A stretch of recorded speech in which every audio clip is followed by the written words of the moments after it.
सतगुर विटों वारिया जित मिलिया खसम संभालिया। जिन कर उपदेश ज्ञान अंजन दिया, इनी नेत्री जगत निहालिया।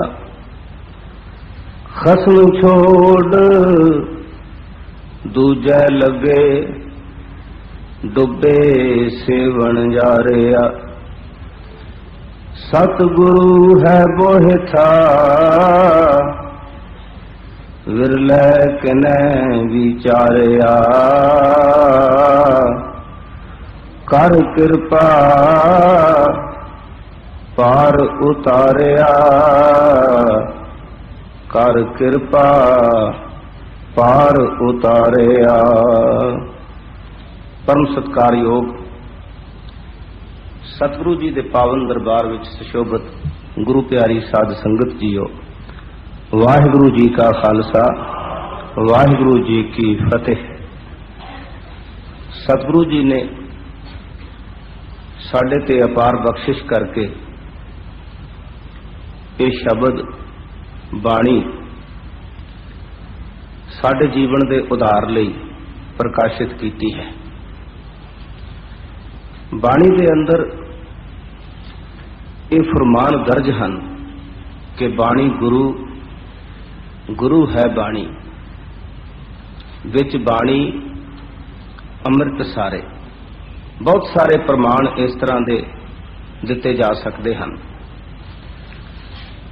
बाणी नूं असीं नमस्कार भी करते हाँ, पाठ भी करते हाँ, कीर्तन भी श्रवण करते हाँ, पर जिहड़ी असल गल है वो काफी दूर रह जाती है। कारण की है? कारण है कि असी इस बाणी नूं साधारण मनुख की बाणी नाल भी तुलना नहीं देंदे। यानी कि असी साधारण मनुख की गलबात वर्गी भी इस बाणी नूं नहीं समझते। कोई बंदा गल करदा होवे ना ते दूसरा बंदा उहदी गल नूं ना समझे या ध्यान ना देवे ते फट बंदा कहंदा भी तू किधर तुरया जा रहा है, तू मेरी परवाह ही नहीं कर रहा, मेरी गल ही नहीं सुन रहा, ध्यान दे। लेकिन सतगुरु की बाणी पढ़ी जाने हाँ, सुनी जाते हाँ, पर ध्यान कोई नहीं। ते कदे असी अपने आप को झंझोड़िया नहीं भी एक साधारण बंदे की गल ध्यान नाल ना सुनीए तो उसकी नाराजगी सहेड़नी पैंदी है, वो साडे वल रुख नहीं करता। ते जे सतगुरु के बचन भी असी ध्यान नाल सुनने वास्ते तैयार नहीं हाँ, उहदे विच असी अपनी सुरत अपनी लिव जोड़न का ख्याल नहीं रखते, तो सतगुरु की प्रसन्नता ते खुशी किस तरह सानू मिल सकती है। एक शब्द असा सुनिया है कि शब्द गुरु सुरत तो चेला, कि शब्द गुरु है, पर इसका चेला, इसका सेवक, इसका सिख बनने लई मनुख नूं अपनी सुरत जिहड़ी है वो शब्द नाल संबंधित करनी पएगी। जदों कोई पंक्ति असी पढ़ीए सुनीए तां साडे अंदर साडी सुरत विच साडे ध्यान विच उस पंक्ति दे अर्थ भाव आने बड़े जरूरी ने। सानू पता लगे कि ये बाणी सानू की कह रही है। सतगुरु जी ने अपने इतिहास विच अनेक बारी ऐसिया उदाहरणा दे के ऐसी सूझ दी सिखा नूं कि सिखो भाई ये जिहड़ी शब्द बाणी है ना, ये असी आत्मक ज्ञान प्राप्त करने लई मनुख की अपनी फितरत बदलने लई वरत रहे हैं। ते जे ये मनोरथ असी जीवन में सिद्ध नहीं कर सकते तो फिर इस बाणी तो सानू लाभ प्राप्त नहीं होएगा। असी अज ये समझते हैं कि श्री गुरु ग्रंथ साहब जी का प्रकाश करके नमस्कार कर लेनी, बस इतनी गल है। गुरु अर्जन साहब ने जिस वेले हरमंदिर की रचना की ते श्री गुरु ग्रंथ साहब जी का बाद विच प्रकाश किया, सिखा ने सतगुरु जी उत्ते कुछ प्रश्न किए उस वक्त, जिन्हां दा इतिहास विच जगह जगह विद्वाना ने वर्णन किया है। एक सवाल बड़ा गंभीर सी। सिख कहन लगे कि गुरु गरीब निवाज, तुसां ये तीर्थ बनाया है, ते तीर्थ तां अगे भी संसार विच बहुत ने। इतने तीर्थ होंदियां एक नवा तीर्थ सिरजन की जरूरत। सतगुरु सच्चे पातशाह कहन लगे, भाई ये गल समझण वाली है। असा ये जो तीर्थ रचिया है ना, ये इस तरह का तीर्थ नहीं कि लोग आउणगे, मत्था टेकणगे, कोई साजबाज करनगे, पूजा भेंट चाढ़नगे ते चले जाणगे। कहते नहीं, ये तीर्थ ज्ञान का तीर्थ है, विवेक का तीर्थ है। इत्थे जदों कोई मनुख आएगा ना, तां उस दे कन्नां विच शब्द दी, बाणी दी, उपदेश दी धुन पवेगी ते उहनूं कुछ सूझ मिलेगी, ज्ञान प्राप्त होगा कि मैं इस जीवन के अंदर की करना है, मेरे जीवन का मनोरथ की है।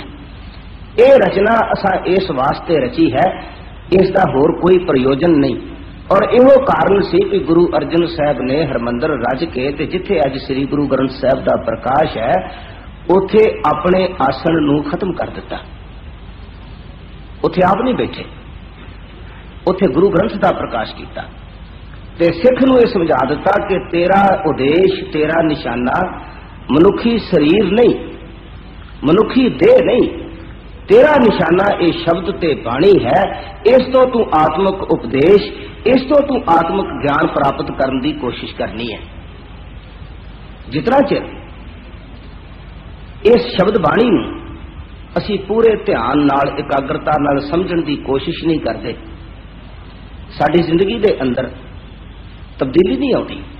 श्री गुरु सच्चे पातशाह सतगुरु गुरु नानक देव जी महाराज का एक वचन है, कहने लोग तीर्थां ते नहाउण जाते हैं, चुब्बी मार के आ जाते हैं।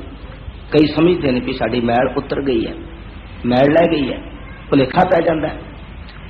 सतगुरु कहते ने असल तीर्थ की है? कहते ने तीर्थ नावण जाओ, तीर्थ नाम है, तीर्थ शब्द विचार, अंतर ज्ञान है। ये शब्द विचार जिहड़ा है ना, ये असल विच तीर्थ है।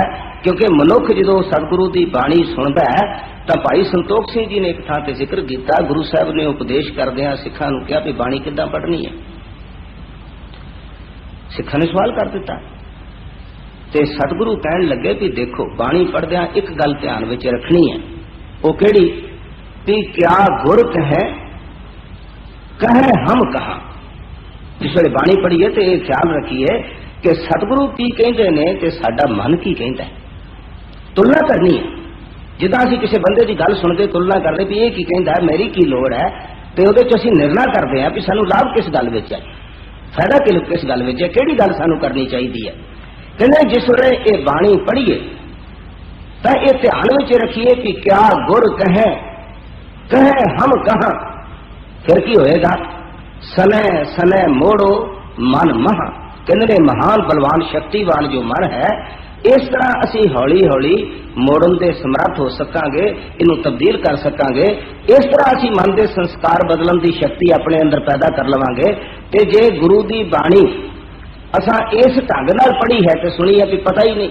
कई बारी हुंदा कहंदा जी मैं जपजी साहब पढ़ रहा, एक ओंकार तो शुरू हुंदा ते पता उदों ही लगता है जो खेती छुट्टी नाल हो जाती है।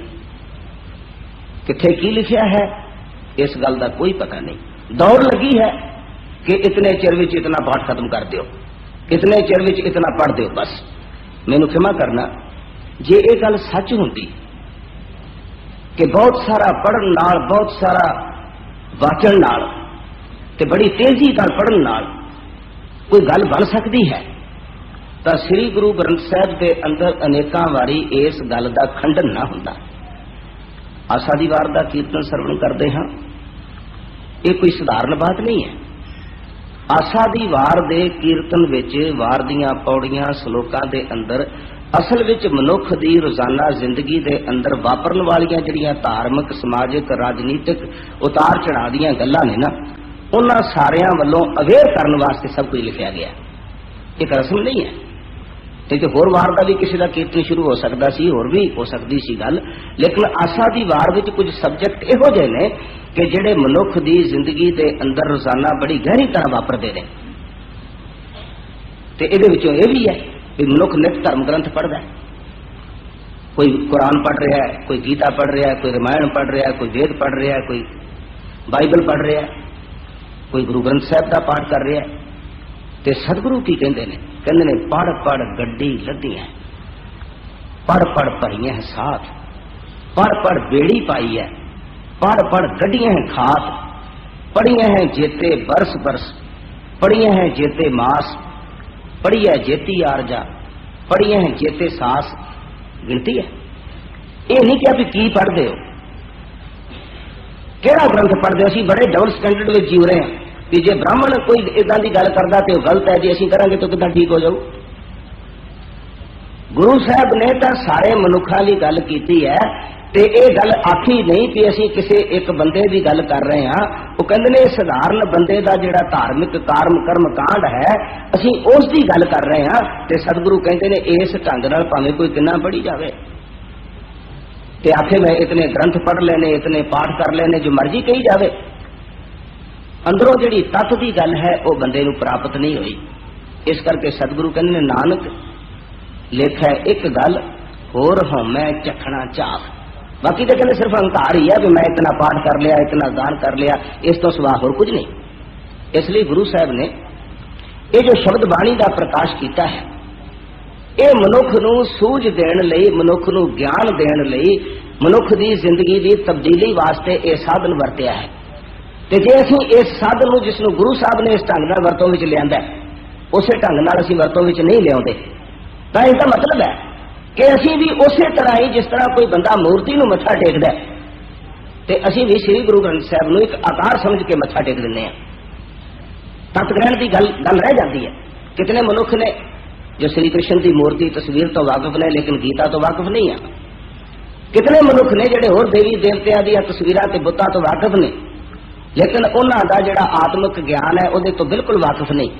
और सतगुरु सच्चे पातशाह ने एक ट्रैजेडी, एक त्रासदी मनुखी जीवन की देखी कि अनगिनत लोग देवी देवतियां की पूजा करते, मंदिरां मसीतां विच जांदे ने, पर धर्म के असल ज्ञान तो लोग बहुत दूर ने।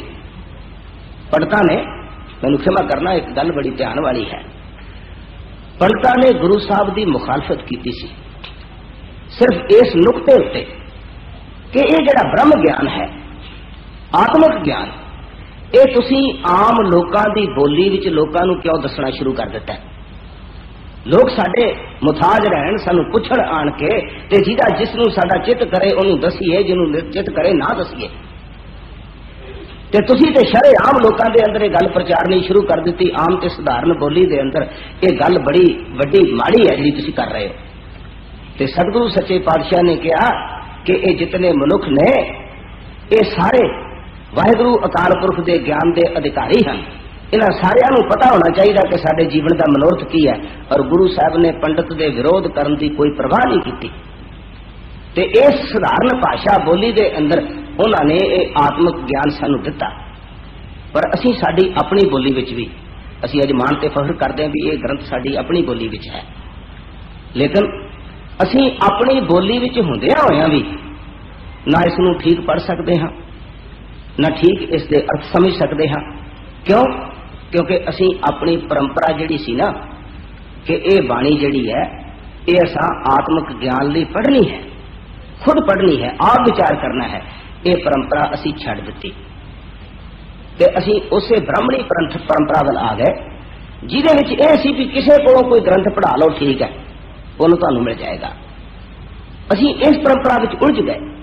सतगुरु कहते ने वेद पाठ संसार की कार, पढ़ पढ़ पंडित करें विचार। असी उस रस्ते उत्ते तुर पए। गुरु साहब ने जो पंक्तियां लिखियां तो एक प्रमाण दिता। कह लगे बाणी की है, ये शब्द की है। कह लगे इस तरह जिस तरह कोई घर में हनेरा हो ना तो दीवा बाल दिता जाता है, इस तरह ये आत्मिक ग्रंथ जेड़े ने ये दीवे का काम करते हैं, रोशनी का काम करते हैं। सतगुरु कहते ने दीवा बड़ा अंधेरा जाए, वेद पाठ मत पापा खाए।